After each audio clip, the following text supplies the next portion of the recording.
혹시 밤하늘에서 가장 밝게 빛나는 별이 무엇인지 알고 계신가요? 바로 금성입니다. 달을 제외하면 우리가 맨눈으로 볼 수 있는 가장 밝은 천체이죠. 그런데 이렇게 아름답고 밝은 금성이 사실은 지옥보다도 더 무서운 곳이라는 사실을 아시나요? 오늘날 전 세계가 화성 탐사에만 열광하고 있는 이상한 현상을 보면서 많은 분들이 의문을 품고 계실 겁니다. 분명히 금성이 우리에게 더 가깝고 지구와 더 비슷한 크기를 가지고 있는데 왜 모든 우주 기관들은 화성에만 집중하고 있을까요? 이 궁금증을 해결하기 위해 오늘 함께 우주여행을 떠나보겠습니다.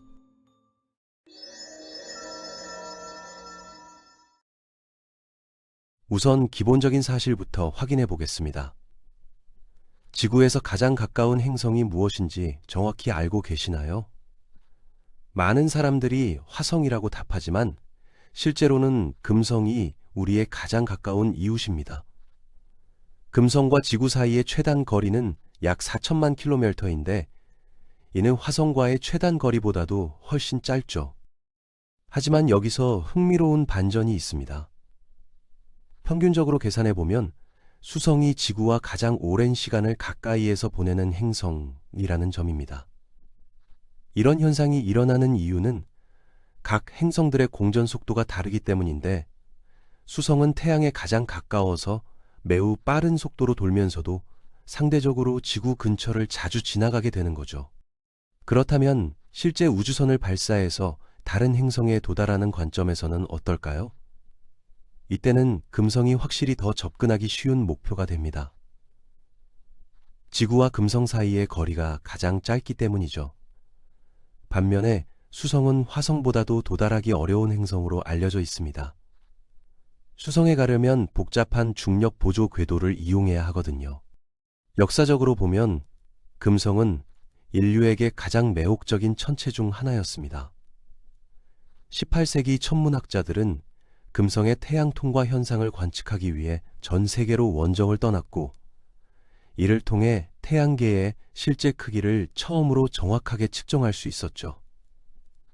실제로 인류가 처음으로 다른 행성에 탐사선을 보낸 것도 금성이 목적지였습니다. 금성과 지구는 정말로 놀라울 정도로 비슷합니다. 크기는 거의 동일하고 질량과 밀도도 매우 유사하며 태양으로부터의 거리도 그렇게 크게 차이나지 않습니다. 두 행성 모두 태양의 생명체 거주 가능 구역 내에 위치하고 있고 암석으로 이루어진 지구형 행성이라는 공통점도 가지고 있죠. 그런데 어떻게 이렇게 비슷한 조건에서 시작한 두 행성이 완전히 다른 운명을 맞게 되었을까요? 현재 금성의 환경을 상상해 보시면 정말 끔찍합니다. 금성 대기의 96%는 이산화탄소로 이루어져 있고 나머지는 대부분 질소입니다.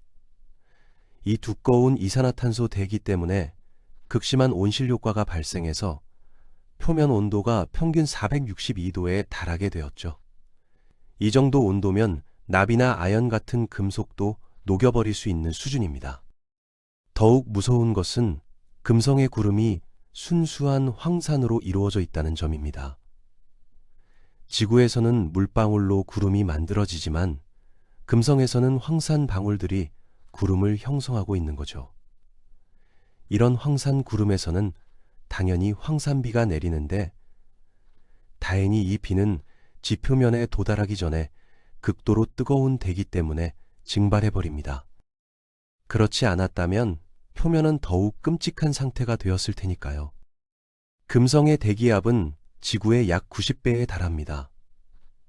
이는 지구 바닷속 900m 깊이에서 느낄 수 있는 압력과 같은 수준이죠. 인간이 이런 압력을 받으면 순식간에 압사당할 것이고 그 전에 이미 극도의 고온과 독성가스 때문에 생존이 불가능할 겁니다. 설상가상으로 금성의 하루는 지구의 243일과 맞먹을 정도로 길고 자전 방향도 다른 행성들과 반대입니다. 이렇게 극한의 환경을 가진 금성이지만 과학자들은 아주 오래전 금성이 지구처럼 온화한 기후를 가졌을 가능성이 높다고 봅니다. 금성 대기에 포함된 중수소의 비율을 분석한 결과 과거에는 상당한 양의 물이 존재했을 것으로 추정되거든요. 어쩌면 바다도 있었고 생명체가 살기에 적합한 환경이었을지도 모릅니다. 그렇다면 무엇이 금성을 이런 지옥 같은 세상으로 만들어버린 걸까요? 가장 유력한 이론은 금성이 태양에 지구보다 조금 더 가깝기 때문에 받는 태양 에너지가 더 많았고 이로 인해 온실 효과가 점점 심해졌다는 것입니다. 온실 효과가 심해지면서 바다가 증발했고 수증기와 이산화탄소가 대기에 축적되면서 더욱 강력한 온실효 효과를 일으키는 악순환이 계속되었던 거죠. 이런 현상을 폭주 온실 효과라고 부르는데 한번 시작되면 되돌릴 수 없는 과정입니다. 지구도 언젠가는 태양이 점점 밝아지면서 비슷한 운명을 맞게 될 것으로 예상되지만 다행히 그건 수억 년 후의 이야기입니다. 하지만 현재 지구가 겪고 있는 기후변화를 이해하는 데에는 금성의 사례가 매우 중요한 참고 자료가 될 수 있죠. 최근 몇 년 동안 케플러 우주망원경과 그 후속 임무들이 수천 개의 외계 행성을 발견했습니다. 그중 상당수가 지구와 비슷한 크기를 가지고 있고 별로부터 적당한 거리에 위치해서 액체 상태의 물이 존재할 가능성이 있다고 여겨지고 있죠. 이런 제2의 지구 후보들을 연구하려면 수십 광년이나 떨어진 거리 때문에 현재로서는 매우 제한적인 관측만 가능합니다. 하지만 우리 바로 옆에는 완벽한 연구 대상이 있습니다. 바로 금성이죠. 금성을 연구하면 지구 크기의 행성이 어떤 조건에서 생명체가 살 수 없는 환경으로 변하는지 직접 확인할 수 있습니다. 이는 외계 행성들 중에서 실제로 생명체가 존재할 수 있는 곳들을 구별하는 데 매우 중요한 정보를 제공해 줄 거예요. 더 나아가 금성은 지구의 기후변화 연구에도 귀중한 통찰을 제공합니다. 물론 지구가 금성처럼 극단적인 상태가 될 가능성은 낮지만 온실 효과의 메커니즘과 그 결과를 이해하는 데에는 금성만큼 좋은 실험실이 없거든요. 특히 이산화탄소 농도 증가가 기후에 미치는 장기적 영향을 연구하는데 금성의 사례는 매우 중요한 참고 자료가 됩니다. 그런데 이렇게 중요하고 가까운 행성임에도 불구하고 왜 NASA를 비롯한 우주기관들이 금성보다는 화성에 더 많은 관심을 쏟는 걸까요? 이유는 여러 가지가 있습니다만 가장 큰 이유는 역시 예산의 제약입니다. NASA의 전체 예산이 미국 연방 예산의 0.5%도 안 되는 상황에서 행성 과학 연구에 할당되는 예산은 더욱 제한적이거든요. 또한 기술적인 측면에서도 화성 탐사가 훨씬 수월합니다. 화성은 금성보다 멀리 떨어져 있지만 공전 속도가 느려서 우주선이 도달하기 쉽고 무엇보다 표면 환경이 탐사 장비에 그다지 적대적이지 않습니다. 현재 화성에서 활동하고 있는 로버들이 몇 년에서 몇십 년씩 작동하고 있는 것이 좋은 예시죠. 반면에 금성 표면 탐사는 극도로 어렵습니다. 지금까지 금성 표면에서 가장 오래 작동한 탐사선은 1982년 소련의 베네라 13호로 겨우 127분 동안만 활동했습니다. 이는 금성의 극한 환경이 전자장비에 얼마나 치명적인지를 보여주는 사례죠. 수백만 달러를 투자해서 겨우 몇 시간의 데이터만 얻을 수 있다면 예산 담당자들이 주저하는 것도 당연한 일입니다. 게다가 화성에는 금성이 가질 수 없는 특별한 매력이 있습니다. 바로 인간이 언젠가 실제로 발을 디딜 수 있다는 가능성이죠. 현재 스페이스X의 일론 머스크를 비롯한 많은 사람들이 화성 이주를 진지하게 논의하고 있고 이런 비전은 대중들의 상상력을 자극하면서 화성 탐사에 대한 지속적인 지지를 이끌어내고 있습니다.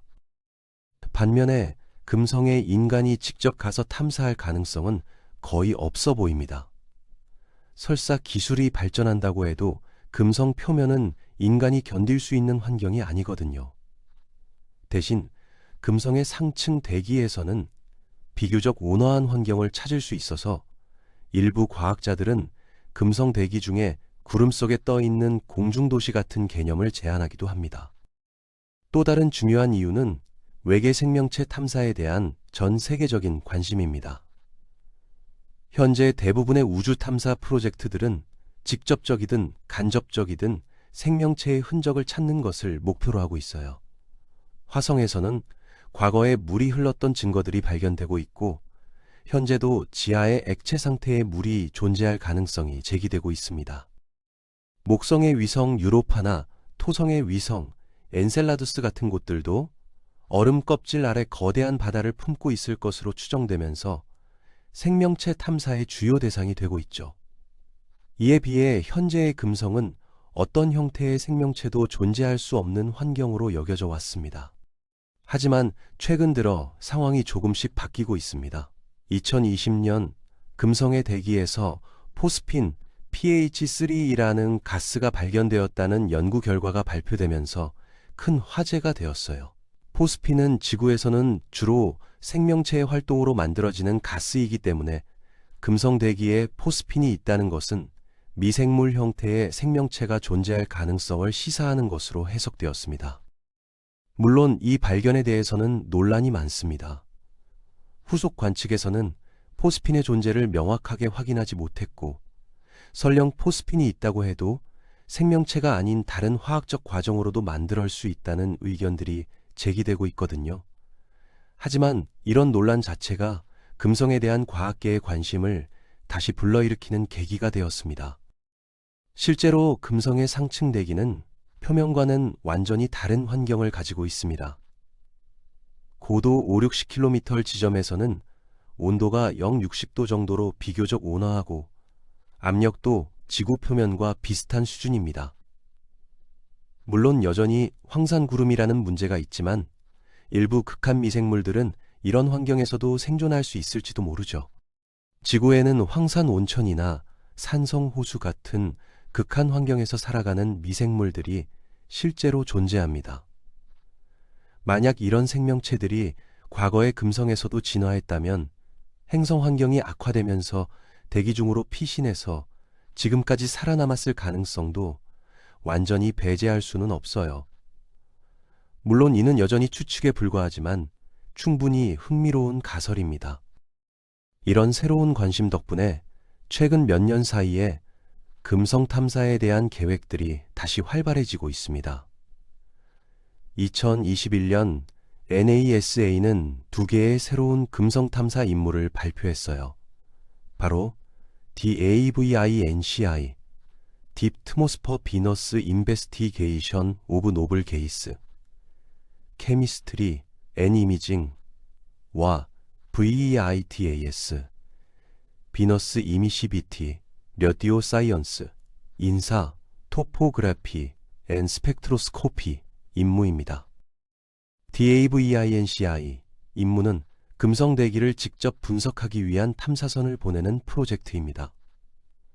이 탐사선은 금성 대기를 통과하면서 하강하는 동안 대기의 구성 성분을 정밀하게 측정하고 과거에 바다가 존재했는지에 대한 증거들을 찾을 예정이에요. 또한 하강 과정에서 금성 표면의 고해상도 이미지도 촬영할 계획입니다. VERITAS 임무는 금성 궤도를 돌면서 레이더를 이용해 표면의 상세한 지도를 만드는 것이 목표입니다. 이를 통해 금성의 지질학적 구조를 파악하고 현재도 화산 활동이나 판구조 운동이 일어나고 있는지 확인하려고 합니다. 이런 정보들은 금성이 어떻게 현재와 같은 상태가 되었는지 이해하는 데 중요한 단서가 될 거예요.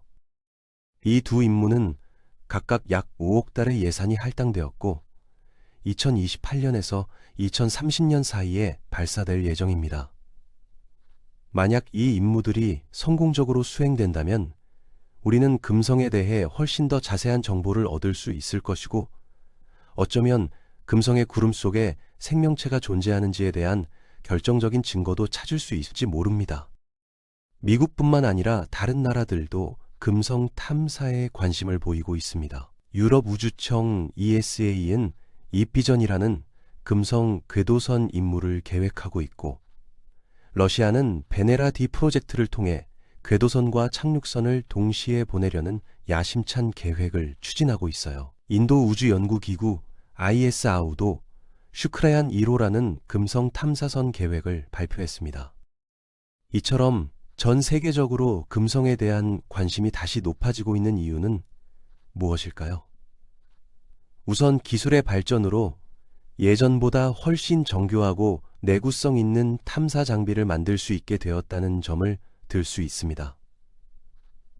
특히 극한 환경에서도 작동할 수 있는 전자 부품들의 개발이 금성 탐사의 가능성을 크게 높였죠. 또한 외계 행성 연구가 활발해지면서 골디락스존에 있는 행성들이 실제로는 어떤 조건을 만족해야 생명체가 살 수 있는지에 대한 관심이 높아졌습니다. 금성은 이론적으로는 생명체 거주 가능 구역에 있지만 실제로는 생명체가 살 수 없는 대표적인 사례이기 때문에 이를 연구하면 진짜 제2의 지구를 찾는 데 중요한 기준을 제공할 수 있어요. 기후변화에 대한 우려가 커지면서 극한의 온실 효과를 겪은 금성을 연구하는 것의 중요성도 부각되고 있습니다. 물론 지구가 금성처럼 될 가능성은 매우 낮지만 온실 효과의 메커니즘과 그 한계점을 이해하는 것은 지구의 기후 미래를 예측하는 데 도움이 될 수 있거든요. 마지막으로 과학기술의 발전으로 과거에는 불가능했던 새로운 관측 방법들이 개발되고 있다는 점도 중요합니다. 예를 들어 금성의 구름을 뚫고 표면을 관측할 수 있는 레이더 기술이 발전했고, 극한 환경에서도 오래 버틸 수 있는 재료들이 개발되고 있어요. 이런 기술들 덕분에 예전보다 훨씬 더 많은 정보를 얻을 수 있게 되었습니다.